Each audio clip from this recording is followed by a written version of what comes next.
Managers don't treat all ethical decisions the same. Let's take a look at ethical intensity.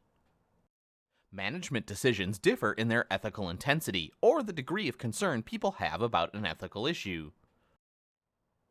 When addressing an issue of high ethical intensity, managers are more aware of the impact their decision will have on others. They're more likely to view the decision as an ethical or moral decision than as an economic decision. They're also more likely to worry about doing the right thing. 6 factors must be taken into account when determining the ethical intensity of an action. Magnitude of consequences is the total harm or benefit derived from an ethical decision. The more people are harmed, or the greater the harm to those people, the larger the consequences. Social consciousness is agreement on whether behavior is bad or good.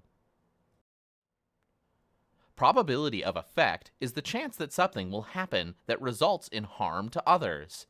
If we combine these factors, we can see the effect they have on ethical intensity.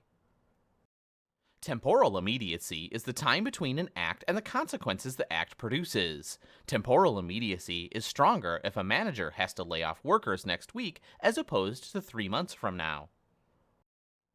Proximity of effect is the social, psychological, cultural, or physical distance of a decision maker from those affected by his or her decisions. Thus, proximity of effect is greater when a manager lays off employees he knows than when he lays off employees he doesn't know.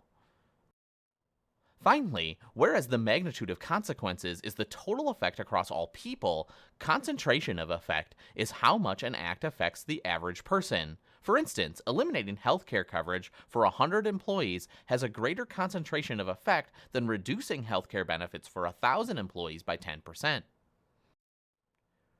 Which of these 6 factors has the most impact on ethical intensity? Studies indicate that managers are much more likely to view decisions as ethical issues when the magnitude of consequences, the total harm, is high, and there is a social consciousness, agreement, about the behavior or action as being bad.